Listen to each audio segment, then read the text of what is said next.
Il était une fois une vieille chèvre. Elle a eu 7 enfants. Elle les aimait autant que seule une mère peut aimer ses enfants. Elle allait aller dans la forêt, apporter des herbes et des branches pour le déjeuner. Elle a appelé tous ses enfants et les a avertis d'avoir peur du loup maléfique.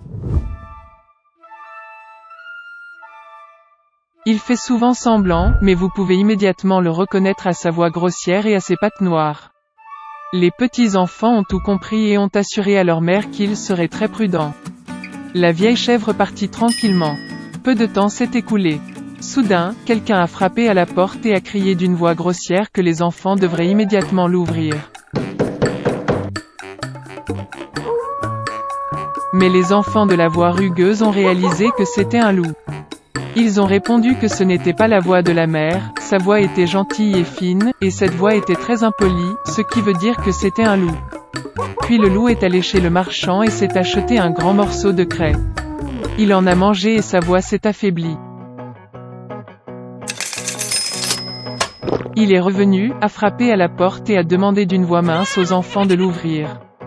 Le loup a posé sa patte sur la fenêtre et attend. Et les enfants l'ont vu et ont répondu que les pattes de la mère n'étaient pas noires, mais blanches, ce qui signifie que c'était un loup. Puis le loup a couru à la boulangerie et a demandé de lui donner de la pâte. Le loup a oint sa patte avec la pâte.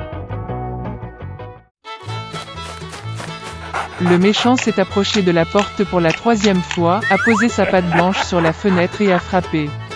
Ils ont vu les enfants que la pâte était blanche et ont pensé que c'était leur mère. Ils ont ouvert la porte, mais il y avait un loup devant eux. Ils ont eu peur et ont commencé à se disperser dans toutes les directions. Un enfant a sauté sous la table, un autre sur le lit, le 3e sur la cuisinière, le 4e dans la cuisine, le 5e dans le placard, le 6e sous l'évier et le 7e s'est caché dans l'horloge du grand-père. Mais le loup les trouva tous, ouvrit ses mâchoires et avala un à un. Une seule chose qu'il n'a pas trouvée, le plus jeune, qui s'est caché dans l'horloge. Après avoir mangé à sa faim, le loup est parti. Il s'allongea sur une prairie verte sous un arbre et s'endormit. Bientôt, une vieille chèvre rentra de la forêt. Oh, qu'est-ce qu'elle a vu là-bas? La porte était grande ouverte. La table, les chaises, les bancs ont été renversés, le lavabo a été cassé, les oreillers et les couvertures ont été jetés du lit. Elle a commencé à chercher ses enfants, mais elle n'a pu les trouver nulle part. Je les ai appelés par leur nom, mais personne n'a répondu. Elle s'approcha de l'horloge, et en réponse, il y eut une voix mince du plus jeune enfant. Elle l'a fait sortir de là et il a dit qu'un loup est venu et a mangé tout le monde. Comment la chèvre a pleuré pour ses pauvres enfants. Finalement, elle quitta la maison, et la plus jeune chèvre courut après elle. Elle est venue au pré, a vu, un loup gisait près de l'arbre et ronflait de sorte que les branches tremblaient. Elle le regarda de tous côtés et vit que dans son ventre gonflé quelque chose bougeait et pataugeait. Elle a deviné que c'étaient ses enfants et était très heureuse qu'ils soient toujours en vie. Elle a dit à l'enfant de courir à la maison dès que possible et d'apporter des ciseaux, une aiguille et du fil. Ensuite, la chèvre a coupé le ventre du loup avec des ciseaux, et de là, un enfant a sorti la tête. Et puis les autres ont sauté tous les 6, et rien de mal ne leur est arrivé. Quelle joie c'était! Ils ont commencé à embrasser leur mère, à sauter et à danser. Puis la vieille chèvre a dit que ce serait bien de donner une leçon au loup pendant qu'il dormait encore. Ils ont tiré des pierres et les ont fourrées dans le ventre du loup. Une vieille chèvre a recousu son ventre, mais il n'a rien remarqué, n'a même jamais bougé. Le loup a dormi, s'est levé et a eu une telle soif dans son ventre qu'il a décidé de boire l'eau du puits. Il s'approcha à peine du puits, se pencha vers l'eau, et de lourdes pierres le tirèrent au fond du puits. 7 enfants ont vu cela et ont commencé à danser de joie avec leur mère. C'est ainsi qu'ils ont enseigné une leçon au loup maléfique. Il y a longtemps, une belle princesse vivait dans un grand château. Et puis un jour, son père lui a offert un ballon en or pour son anniversaire. La princesse a tellement aimé le cadeau qu'elle a passé tout son temps avec. Un de ces jours, la fille est sortie jouer avec un ballon dans le jardin. Mais après avoir joué, elle n'a pas remarqué comment elle s'est retrouvée près de l'étang. La princesse lança le ballon et tenta de l'attraper. Mais il lui échappa des mains, roula sur l'herbe et tomba droit dans l'étang. La princesse a essayé de récupérer le ballon, mais c'était tout en bas. Ensuite, la fille n'a eu d'autre choix que de s'asseoir près de l'étang et de pleurer amèrement. Mais alors un bruit a été entendu de l'herbe. La princesse regarda en arrière et vit une grenouille devant elle. Elle regarda la fille et demanda pourquoi la princesse pleurait. La fille a été très surprise de voir une grenouille qui parlait et lui a raconté comment elle avait laissé tomber la balle dans l'eau. La grenouille a écouté attentivement, a sauté autour de l'étang et a invité la fille à renvoyer le ballon. Mais en retour, elle a demandé à répondre à une demande, se lier d'amitié avec la grenouille et l'emmener au palais. Après une courte réflexion, la princesse accepta.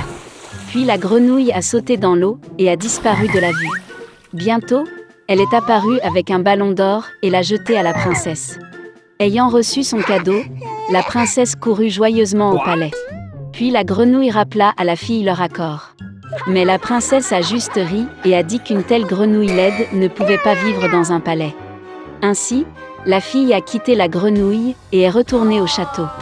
Dans la soirée, le roi, la reine et la princesse se sont réunis pour le dîner. Mais dès qu'ils ont commencé à manger, ils ont entendu un coup à la porte. Puis le majordome entra dans la pièce et annonça qu'une grenouille était assise sur le seuil. Elle demande la permission d'entrer et affirme avoir été invitée par la princesse. Le roi regarda sévèrement sa fille. Et la princesse lui a raconté tout ce qui s'est passé le matin au bord de l'étang. Le père y réfléchit, puis dit que si la princesse promettait quelque chose, elle devait tenir parole. Puis le roi ordonna au majordome de laisser entrer la grenouille. La porte s'ouvrit et une petite grenouille entra dans le château. En plusieurs bonds, elle se retrouva à table. La grenouille s'inclina alors devant le roi et le remercia de lui avoir permis d'entrer. Après cela, la grenouille a sauté dans l'assiette de la princesse. Le roi a ordonné qu'une soucoupe soit apportée à l'invité. Mais la grenouille l'a arrêté et a dit qu'il pouvait manger dans l'assiette de la princesse. La fille était furieuse de rage. Mais elle ne le montra pas, espérant qu'après le souper, la grenouille quitterait le palais. Cependant, lorsque la princesse se leva de la table, la grenouille la suivit. Et au bout d'un moment, l'invité a voulu dormir. La princesse lui a offert une chambre d'amis. Mais la grenouille a dit qu'elle voulait dormir dans le lit de la fille. Et la princesse, craignant de décevoir son père, accepta. Puis la grenouille sauta sur le lit du roi et posa sa tête sur l'oreiller moelleux. Et la princesse a dû s'allonger à côté d'elle. Dans la matinée, la grenouille a réveillé la fille et a dit qu'elle avait un dernier souhait, après quoi elle partirait définitivement. Et le cœur de la princesse était rempli d'espoir. La grenouille s'arrêta, regarda dans les yeux de la fille, puis demanda à embrasser ses lèvres de grenouille. La princesse sauta du lit dans une rage et refusa catégoriquement d'embrasser la méchante grenouille. Et l'invité, en entendant cela, pleura amèrement. Soudain, la princesse se sentit tellement désolée pour la pauvre grenouille qu'elle n'eut d'autre choix que de l'embrasser. Dès que la princesse fit cela, une lumière vive éclaira la pièce. Un instant plus tard, quand la lumière s'est éteinte, devant elle, il n'y avait plus une grenouille, mais un beau prince. Il a dit qu'une fois qu'une sorcière maléfique lui avait jeté une malédiction. Et pour briser le charme, il avait besoin de passer la journée avec la princesse et d'obtenir un baiser d'elle. La princesse étonnée était heureuse. Ils sont allés chez le roi ensemble, puis se sont mariés. Et ils vécurent heureux pour l'éternité. Et la princesse n'a plus jamais jugé les gens sur leur apparence.